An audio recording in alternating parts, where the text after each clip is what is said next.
عزیزان گرامی، رمضان المبارک کا مہینہ اپنے اختتام کی طرف رواں اور دواں ہے۔ یہ مہینہ فضائل سے، برکات سے، انوارات سے بھرا ہوا ہے۔ یہ بہت ہی مبارک گھڑیاں ہوتی ہیں اس مہینے میں، اس لیے جو اللہ والے لوگ ہیں وہ اس مہینے کی مبارک گھڑیوں کو غنیمت سمجھتے ہوئے جو اس مہینے کا حق ہوتا ہے وہ ادا کرتے ہیں۔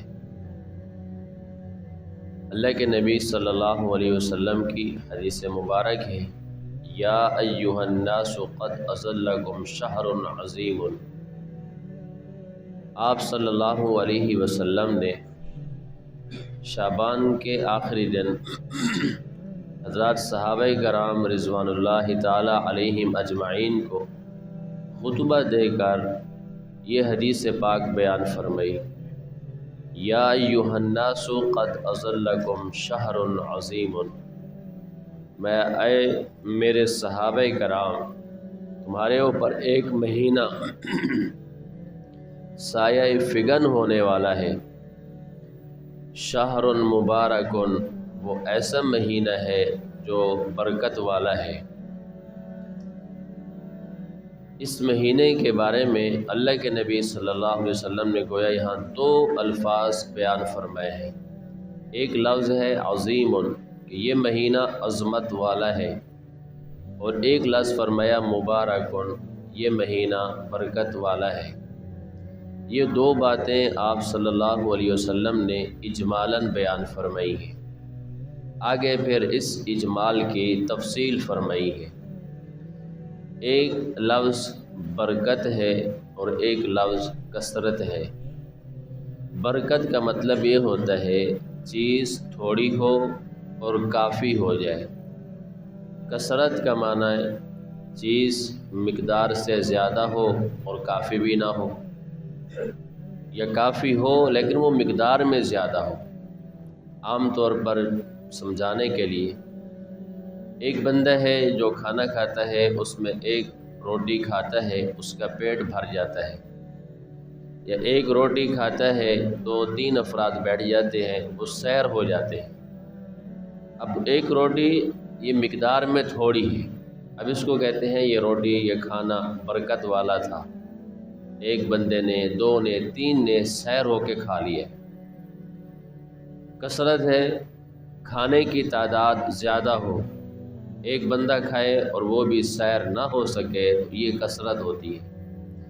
تو برکت اور کثرت میں فرق، برکت کا حجم مقدار بہت تھوڑی ہوتی ہے، کثرت میں حجم اور مقدار بہت زیادہ ہوتے ہیں۔ لیکن جو برکت والی چیز ہوتی ہے اس کے اندر اصل کثرت اسی میں ہوتی ہے، یعنی ایک کام تھوڑا ہو لیکن وہ کام زیادہ کر جائے تو یہ برکت والا ہوتا ہے۔ اب اللہ کے نبی صلی اللہ علیہ وسلم اس مہینے کے بارے میں فرما رہے ہیں کہ یہ مہینہ برکت والا ہے۔ آگے اس کی پھر وضاحت فرمائی، برکت والا مہینہ کیسے ہے؟ آپ صلی اللہ علیہ وسلم فرماتے ہیں اس مہینے میں اگر کوئی بندہ ایک نفل عبادت ادا کرے گا تو اللہ اس کا ایک فرض کے برابر ثواب عطا فرمائیں گے۔ اگر کوئی شخص اس مہینے میں ایک فرض عبادت ادا کرے گا تو اللہ رب العزت اس کا 70 فرائض کے برابر ثواب عطا فرماتے ہیں۔ اب دیکھیں کتنی بڑی برکت والی بات ہے۔ 2 رکعت نفل پڑھ لیں، اللہ اس میں اتنی برکت عطا فرماتے ہیں کہ اس کا ثواب فرض کے برابر عطا فرما دیتے ہیں۔ رمضان کے 2 نفل پڑھیں، غیر رمضان کے ایک فرض کے برابر اس کا ثواب ملتا ہے۔ رمضان المبارک میں ایک فرض ادا کریں، غیر رمضان کے 70 فرائض کے برابر ثواب عطا فرماتے ہیں اللہ تعالیٰ۔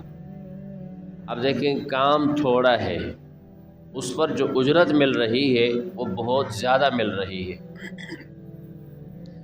کسی بندے کی